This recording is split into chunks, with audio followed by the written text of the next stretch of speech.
that's the way we're going to go ahead and do this. For those that don't know me, my name is Nelson Gord. I started the Indians back on December 1st, 2007. At the time I was an employee of Play Ball USA, saw a need, kind of in the community for a travel team, and now there's a lot of people saw a need, so a lot of people started them. But at the time we just had an 11 and 12 and a 13-year-old team. We started the high school program in the fall of 2008 for the 2009 season, so this will be the 5th year for the high school program and the 6th season for the program overall.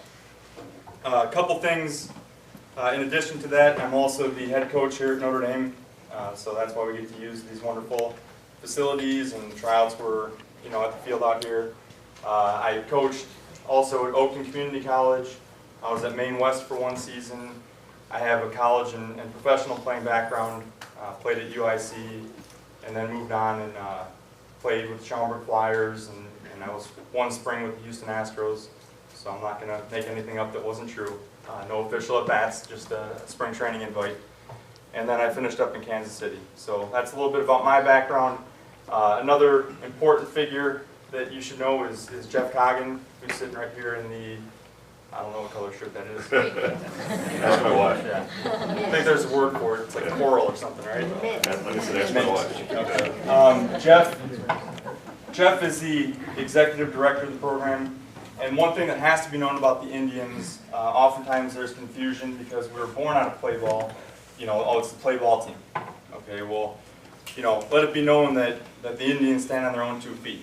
When you guys are making a financial exchange, when you're doing whatever, that's dealt with through the Indians. That's a 501c3. It's a separate organization. It's run by a board of directors.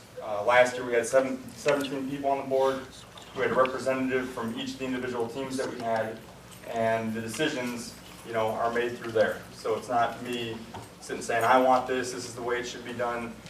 We openly discuss things, whether it be travel arrangements, which we'll talk about, uniforms, scheduling, everything's run through that board. There's another party involved, and doesn't really need a name because that's secondary, but we do use an outside accounting firm, and we do that because it just makes things a lot easier. So when you'll see that accounting at Illinois Indians baseball, that's not me with a pseudonym or Jeff with a pseudonym. That actually is an accounting firm that we use, and it's Pernini and Gippus, right? So just Pernini Associates. Pernini and Associates. Okay. So that that's the firm that we use, and you'll have some exchanges throughout the year with our friends over there. So as we move on, one of the things that I know a lot of people ask is who's going to be the coach. Who's going to be the coach of my team? Well, what team am I going to be on? All that stuff. Actual coaching assignments, we have a general idea of what we're going to do. A lot of the coaches from last year are going to move up a level, but those aren't set in stone. And those aren't set in stone for a lot of reasons. Coaches could have scheduling conflicts. They could be teaching summer school.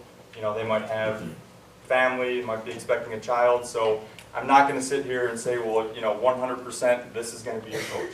Okay, what I can tell you is on that list that I have in the presentation from Matt Mayhay, TJ Knoll, Corey Lipinski, Joe Pauly, right on down the list, that we have a core group of really talented individuals that had some success as a player, but more importantly, most of them, about 3/4, 85% of them actually went to school to become a teacher.